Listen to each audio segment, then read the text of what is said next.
salam belum dikasih pantun belum semangat. Jadi kalau gitu Ustaz kasih pantun. Hari ini manggilnya Ustaz ya. Jalan-jalan ke Rantau Prata. Nggak usah ya coba-coba, nggak usah bilang-bilang cakep lah ya. Di masjid soalnya. Ya, jadi ada etika-etika di masjid itu, tepuk tangan, nggak usah. Kalau ketawa sekali aja, udah cukup. Nggak usah banyak-banyak. Jalan-jalan ke Rantau Prata. Cakepnya dalam hati aja. Singgah sebentar membeli ketupat. Kalau memang ini kita semuanya umat Nabi Muhammad, jawab salam Ustaz dan kita dengan semangat. Sungguh enak memang makan ketupat, apalagi makannya jauh di tanah kali. Yang jawab salam nggak semangat, berulang SPU. Assalamualaikum warahmatullahi wabarakatuh.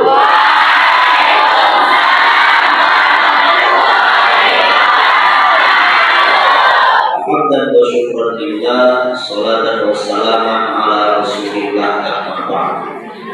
Puji syukur marilah senantiasa kita panjatkan kehadiran Allah Sang Rabbul Ghafur. Karena atas segala karunia, segala rahmat, segala nikmat yang Allah berikan, yang tak akan pernah sampai kapanpun bisa dapat untuk kita ukur. Mudah-mudahan kita semuanya yang hadir pada kesempatan kali ini menjadi insan-insan yang bersyukur dan dijauhkan Allah dari sifat-sifat buruk. Amin ya rabbal alamin.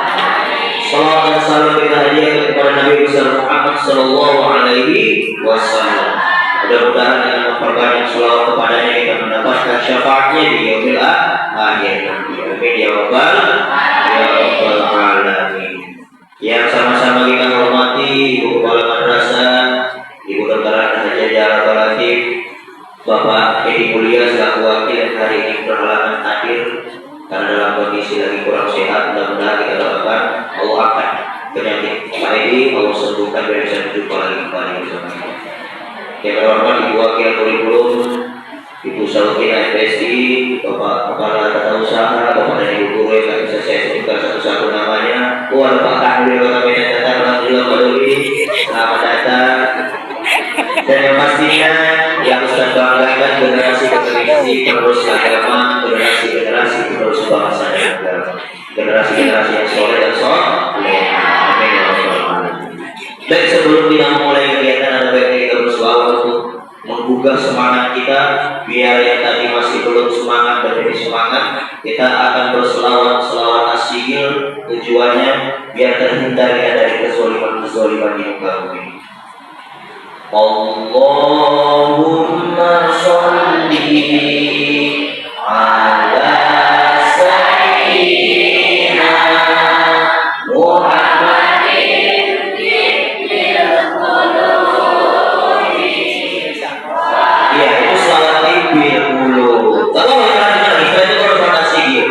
Allahumma sholli. Beda ya kan? Asli salat Sayyidina Muhammadin tibbil qulubi wa dawaiha wa afiyati abdani wa sifaiha wa nuril absari wa diyaiha wa ala alihi wa sahbihi. Itu selawat ada hati dan terobat. Jadi ini kita khususkan juga kepada Pak Edi Mulia biar sehat, ini dia bisa berjumpa lagi sama kita. Amin ya rabbal alamin. Kalau sholat asyikil lagi, Allahumma sholli ala sayyidina Muhammad zalimin bizzalimin wa ajnabin salimin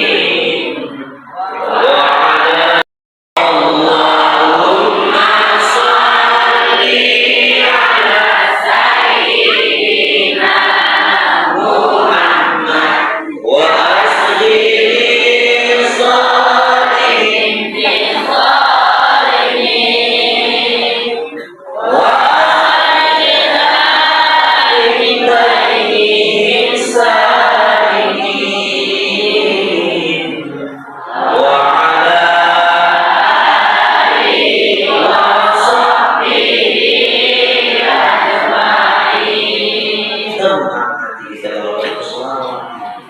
Mana lebih tenang kalau kalian di stage?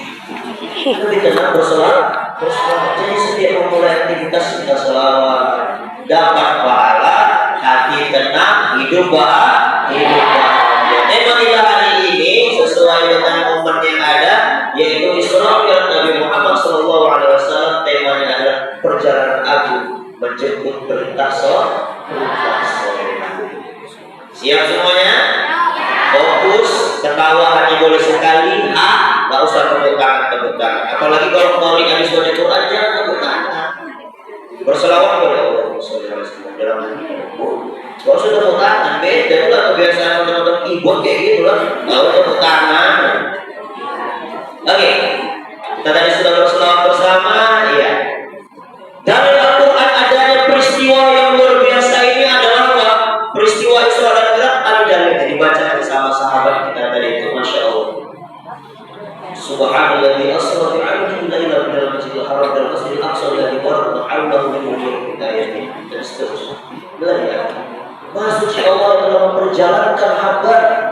Allah memperjalankan hambanya pada suatu malam dari Masjidil Haram ke Masjidil Aqsa yang telah kami berkahi sekelilingnya agar kami perlihatkan kepadanya sebagai tanda-tanda kebesaran. Ini artinya Isra Mi'raj itu sejarah yang real, nyata, bukan cerita dongeng. Karena sejarah yang sudah tercatat di dalam kitab itu dia bedakan sejarah dengan dongeng. Jadi artinya peristiwa Isra Mi'raj itu peristiwa yang nyata, walaupun mungkin orang beranggapan tidak logika. Kenapa bukan logika? Nanti kita jelaskan.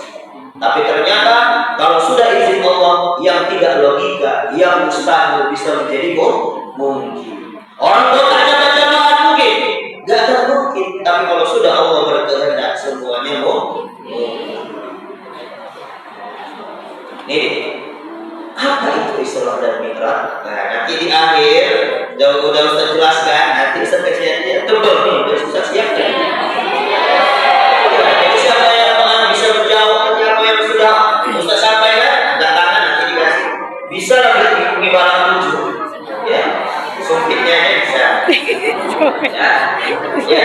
Dari yang sama-sama. Dengarkan makanya. Ya, dan Ustaz siapkan di amplop di dalam. Apa? Amplop. Apa itu Isra dan Mi'raj? Isra itu apa? Perjalanan malam, hari yang dilakukan Nabi Muhammad dari Masjidil Haram ke Masjidil Aqsa Palestina. Jauh itu, dekat dari Masjidil Haram ke Masjidil Aqsa. Kalau kita hitung jaraknya 1.500 km. Kalau misalnya kendaraan 15 jam. Kalau jalan kaki 40 hari, pindah ke kanan ke kiri. Kalau jalan, ya, sangat jauh. Sedangkan Mi'raj, ya, berarti dua kata. Isra dan Mi'raj dua kata digabungkan menjadi satu kalimat dan digabungkan menjadi satu momen. Kenaikan Nabi Muhammad dari Masjidil Aqsa, ya, menuju ke Sidratul Muntaha. Dari Masjidil Aqsa tadi naik ke langit ketujuh. Dari Masjidil Haram ke Masjidil Aqsa, dari Masjidil Aqsa naik ke langit ketujuh. Itulah dia peristiwa Isra dan Mi'raj. Kalau kita melihat sejarah latar belakangnya, kenapa itu terjadi?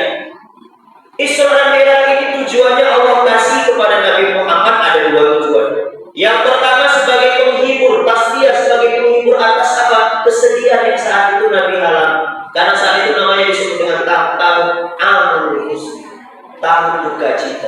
Kenapa Rasul bersedih? Rasul juga manusia. Rasul memiliki sifat jaisnya, yaitu al-ardi basyariyah, sifat kemanusiaan yang dimiliki Nabi dan Rasul. Sama kayak ini. Rasul kadang-kadang sedih, senang, lapar, haus, karena juga Rasul manusia. Bukan malaikat yang tidak memiliki hawa nafsu, makan, minum, haus, tidak malaikat. Tapi Rasul tetap sama seperti manusia. Lantas apa? Karena kesedihannya karena ditinggal sama istri tercinta yang selalu mendukung Nabi dalam berdakwah. Hartanya diserahkan sama Nabi untuk perjuangan dakwah. Dan ditinggal sama pamannya Rasul. Sehingga tujuannya apa? Allah ajak Nabi Muhammad untuk jalan-jalan represi, melihat bagaimana gambaran dunia dan isi. Sehingga terjadilah peristiwa Isra dan Mi'raj. Nah, proses perjalanan dari Masjidil Haram, Rasul berangkat ke Palestina. Yang sana nggak boleh nampak ya. Nabi ditemani oleh malaikat Jibril, didampingi sama malaikat Jibril sebagai ajudan Nabi. Mengendarai apa? Gambarannya itu dah hewan putih lebih besar daripada keledai tapi lebih kecil daripada apa? Daripada bagal atau kuda, ya. Yang langkahnya sejauh mata memandang. Jadi kecepatan burung itu sekali dia melangkah, secepat kilat, secepat suara nih. Bapak ngomong udah sampai sana suara. Nah, itulah dia kecepatannya. Di luar dari logika manusia, tapi itulah kudratullah. Kehebatan Allah itu kan bisa kita ambil. Inna Allah ala kulli syai'in. Sesungguhnya Allah Maha bisa. Jadi kalau mau minta sesuatu jangan sama yang lain, tapi sama Allah. Ini kita cepat aja singkat karena yang momennya nanti bukan seapanya, bukan cerita Isra Mi'raj, tapi makna dari Isra Mi'raj itu yang mau kita tanamkan ke dalam hati kita semua. Nih, di Masjidil Aqsa Nabi Muhammad menjadi imam sholat bagi para nabi dan rasul. Jadi Nabi Muhammad sebagai khatamul anbiya, sebagai penutup nabi-nabi, dia yang memimpin imam. Di belakangnya adalah semua makmumnya adalah seluruh para nabi. Luar biasa. Disitulah karomahnya Nabi Muhammad itu luar biasa. Kemuliaan Nabi Muhammad tadi. Dia yang memimpin semua para nabi depan. Setelah dia sholat sunnah 2 rakaat, barulah dia berangkat ke Mi'raj, naik ke langit. Di langit pertama jumpa Nabi Adam alaihissalam, di langit kedua jumpa Nabi Isa, di langit ketiga jumpa Nabi Yusuf, di langit keempat jumpa Nabi Idris, di langit kelima jumpa Nabi, di langit keenam jumpa Nabi Musa alaihissalam, dan terakhir jumpa Nabi Ibrahim alaihissalam. Itulah peristiwa perjalanan Nabi. Sampailah ke langit berjudul jadi Sidratul Muntaha. Nabi mencapai Sidratul Muntaha yang tertinggi yang tidak bisa dilewati makhluk lain, bahkan malaikat Jibril. Malaikat Jibril sampai depan, ya Rasul, udah gak sanggup kamu lagi di depan. Ini udah gak sembarang orang yang bisa. Silakan tafadhol, ya Rasul. Aku udah gak bisa lagi di sini. Nah, itulah hanya Nabi Muhammad yang sanggup mendekati Sidratul Muntaha. Luar biasa ya. Itulah Nabi Muhammad SAW, Nabi menjadi suri tauladan bagi kita.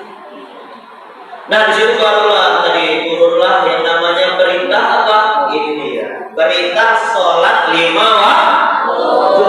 Ini yang menjadi oleh-olehnya. Ini yang menjadi oleh-oleh dari perjalanan Nabi. Sama kayak kita. Kalau habis jalan-jalan bawa apa? Baju kotor. Oleh-oleh itu kan baju kotor dulu yang pasti. Baru ada oleh-oleh. Inilah dia oleh-oleh.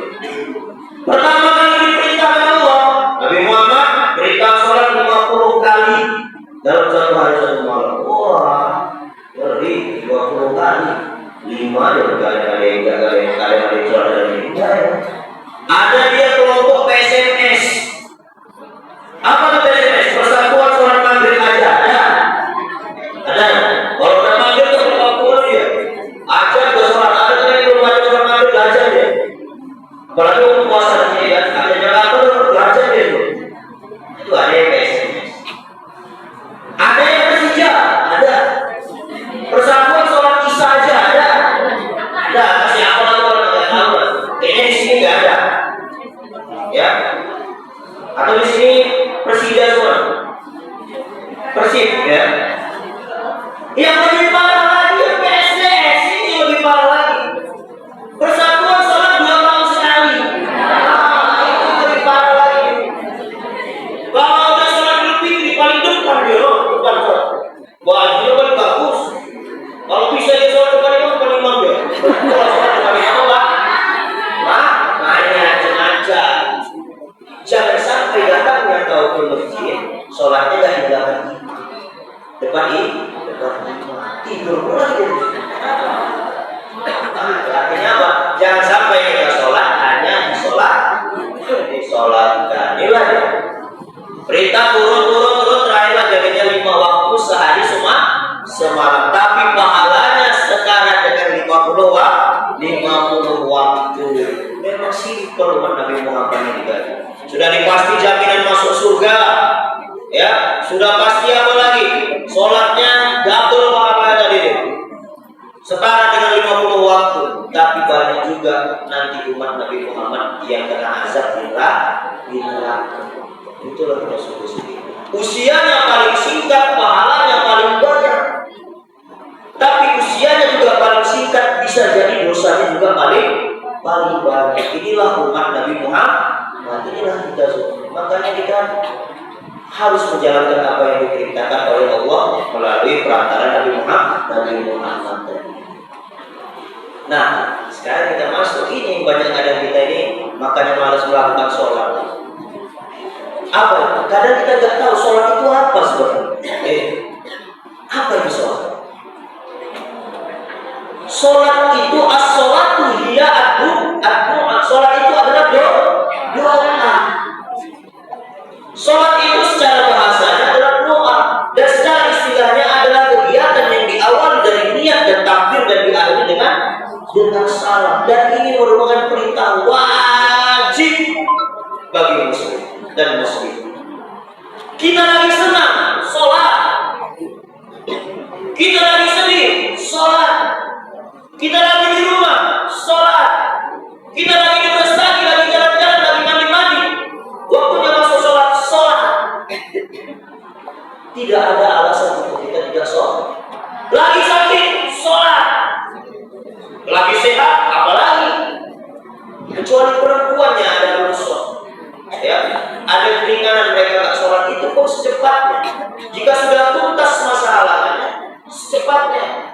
Jangan lagi nanti kadang kalau ditanya gurunya kadang BMB nih apa bu? Apa be? Belum mandi wajib. Alasan. Kalau lagi-lagi ada alasan, sholat. Ya, kalau lagi sakit bang, sholat. Lagi sakit, sholat. Gak ada cerita meninggal Ustaz. Gak ada cerita sholat. Insya Allah kalau kita sholat kita sehat. Ya, disuruh sholat. Untuk ada Ustaz, sholat. Gak ada cerita gak sholat. Ini perintahnya ini jelas. Sholat itu mencegah perbuatan keji dan perbuatan ini yang membuat sholat itu menjadi benteng, perisai dalam hidup kita. Karena sholat mencegah kita dari perbuatan keji dan perbuatan. Kalau udah sholat, nggak ada lagi kejahatan dalam diri kita. Kalau udah sholat, nggak ada lagi kita malas belajar. Karena kalau udah sholat, kita didekatkan dengan yang namanya kebaikan. Tapi kalau udah nggak sholat, pastilah kita dengan dekat yang namanya kejahatan. Itulah dia. Dan yang kedua, apalagi perintahnya, sholat itu adalah yang agama. Faman aqoma. Barang siapa yang mendirikan sholat, dialah yang mendirikan agama. Barang siapa yang meninggalkan sholat, maka dialah yang menghancurkan agama itu sendiri.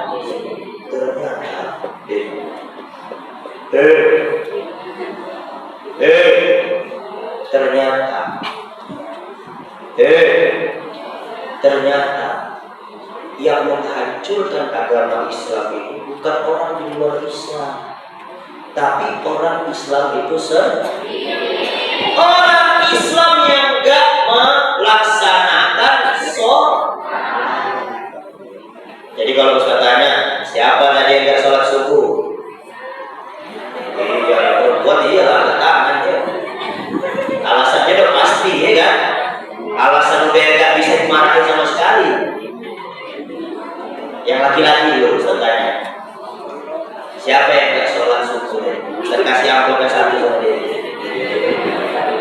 Ada? Mau berukur ada? Yang gak sholat tadi itu berarti calon-calon orang yang menghancurkan agama. Iya, orang gak sholat subuh udah jelas-jelas, apalagi sekarang subuh itu udah terlalu siang ya kan, setengah 6 lewat subuh, setengah 6, 5.20 kalau nggak salah subuh. Udah pasti bangun kita semuanya. Sholat 2 rakaat. Yang selama ini membuat kita malas, kita tidak tahu. Ternyata ketika kita sholat, kita tuh sambil berdialog sama Allah. Apalagi ketika kita membaca surah Al-Fatihah, ternyata di situlah kita pusat komunikasinya sama Allah. Ini dia kita lihat. Ketika kita membaca Alhamdulillah, Allah jawab doa. Oh ternyata hamba-hamba itu memuja ini. Itu dia tabelnya. Ini perlu kita tahu. Nanti Bapak share tabelnya, biar tahu kalau biar jadi inspirasi. Oh ternyata ini dia apa namanya dialog kita ketika sholat itu. Ketika kita baca Al-Fatihah, Alhamdulillahirabbil alamin. Oh wah, ternyata hamba memujiku. Ar-Rahmanir Rahim. Ternyata hamba sayang sama. Maliki yaumiddin. Iyyaka na'budu wa iyyaka nasta'in. Ihdinas siratal mustaqim. Siratal ladzina an'amta 'alaihim ghairil maghdubi 'alaihim waladdallin. Di sini rupanya kita berdialog sama Allah. Maka juga heran orang yang ibadah, orang yang sholat, hidupnya pasti bahagia dunia dan akhirat. Orang yang sholat, orang yang tidak pernah meninggalkan sholat, hidupnya dekat dengan kebaikan, dijaga sama Allah. Malaikat, jaga. Ini dia nih, rajinkan sholat ini, jaga hidup. Jangan sampai dia kenapa-kenapa, jangan pernah susahkan hidup. Wah, ini Ustaz, ada yang aku sering sholat, tapi kenapa kadang doa aku gak dikabulkan? Nah, itu pertanyaan. Suruh kamu sholat, gak pernah tinggal sholat. Mungkin kita lihat juga ada orang yang lagi sholat kok susah aja ini. Kalau doa kita gak dikabulkan, bukan berarti Allah gak sayang sama kita. Tapi bisa jadi ada beberapa alasan. Yang pertama, mungkin sholat kita selama ini belum sempurna. Kadang mau sholat nggak mandi, mau bangun sholat subuh dah, air matanya banyak kali, udah chestnya udah kering di sini, kan cuma duduk basa-basa dan sholat, pakai sarungnya pun kadang koyak-koyak, teleponnya pun udah lama nggak dicuci. Kalau mau undangan, setelah kandas sekali. Kalau mau pergi jalan-jalan sama ayah, luar biasa. Pakai minyak wangi, nggak ada minyak wangi, semprot pakai kental lain, jadi wangi. Laki-laki sisir rambutnya, biar tidak nggak ada minyak rambut, pakai oleh kotor, biar nggak klinis rambut kotor. Kita mau menghadap sama Allah yang maha indah, Allah yang maha segalanya, pakaian kita ala kadar. Itu yang pertama. Atau mungkin syarat-syaratnya tak terpenuhi, batal mungkin untuk kita tetap kita lanjutkan sholat, yang nampak aurat kita mungkin kita tetap lanjutkan sholat. Nah yang ketiga yang mungkin alasan, setiap doa yang belum dikabulkan Allah berarti doa kita belum menjadi kebutuhan kita, karena Allah mengabulkan apa yang kita butuhkan, tapi bukan yang kita inginkan. Kalau keinginan kita banyak kali, ya Allah, banyakkanlah uangku, ya Allah. Kalau kalian mungkin keinginannya, ya Allah, aku pengen beli iPhone, ya Allah, iPhone 6 berapa, iPhone 20, ya Allah. Gak akan dikabulkan oleh Allah, karena belum keluar iPhone 20. Ya Allah, aku pengen beli mobil, ya Allah. Gak akan dikabulkan Allah kan mobil, karena dia belum bisa naik mobil. Jadi teringat Ustaz sama kawan Ustaz sekarang. Nah, cerita-cerita lagi dari tahu ceritanya ya? Iya, Ustaz udah tahu lah, udah pernah main jadinya ya. Dan kita kalau selama sekolah sendiri, ceritanya udah pernah main. Tapi kalau ada masa dulu tahu ceritanya. Jadi kawan Ustaz, dia kuliah dulu, dia tamat sekolah kuliah lah, dia naik kereta dulu ya. Dia udah selama ini dia naik angkot waktu sekolah. Ketika dia kuliah, dia doa sama Allah, ya Allah, aku pengen kuliah aku dipancing. Rumahnya di Kampung Lalang, jauh kali ya Allah. Naik angkot terlambat aja dia. Doa deh, ya Allah berikanlah aku kendaraan. Dikasih kendaraan, kereta, Supra Getar. Sampai dia tamat dia kuliah. Dan kuliahnya juga punya anak satu, punya dua, dia udah minta doa lagi, ya Allah. Sudah gak cukup ya Allah, anakku udah dua ya Allah. Naik Supra Getar gak tahu kalau berstagi ya Allah. Diganti sama Allah. Naik apa saat itu dia? Pariu. Alhamdulillah udah 4 anaknya sekarang. Doanya, ya Allah udah 4 anaknya ya Allah. Udah gak kuat lagi kalau naik pariu ya Allah. Depan 2, belakang 2, istrinya 3 lah. Terakhir apa? Dikasih Allah dia apa? Mobil. Wah, masya Allah. Dan punya mobil dia sekarang. Dan sekarang dia udah banyak, udah besar. Ibaratnya bukan kabar sebenarnya. Apa yang Allah sebutkan? Jadi udah punya anak dia, punya anak ada nikah, udah punya cucu ya kan. Mobilnya pun mana yang tadinya kecil doa dari Allah. Aku udah punya anak, udah punya cucu masih kecil. Kurang mobilku ya Allah. Dikasih mobil yang besar. Innova. Wah, mantap kali doa. Didoa lagi ya Allah. Anakku udah banyak nih ya Allah. Cucuku udah banyak. Udah lagi nomor dikasih backup sama Allah. Masya Allah. Semua dikasih sesuai. Backup. Tapi sekarang dia lagi sakit. Ya Allah, anakku udah pada besar, cucuku udah pada nikah semuanya. Udah gak guna lagi hartaku ya Allah. Gak guna lagi gunaku punya apapun. Anakku udah masing-masing. Didoakan dia sama Allah, minta doa dia sama Allah tadi apa? Dikabulkan Allah ya Allah. Gak butuh lagi. Dia cuma butuh kursi roda. Iya, karena udah gak bisa lagi jalan kursi roda biar apa? Kalau dia jalan, anaknya pasti gak peduli. Karena dia punya kursi roda, jadi anaknya nanti tiap hari dorong ini. Itulah kuasa Allah. Kuasa Allah. Jadi jangan kalau ketika berdoa sholat dan menganggap sholat sekali dan meminta semuanya, tapi gak dikabulkan, kamu apa? Sujud sama Allah. Jangan. Ya, berarti Allah masih menyimpan keinginan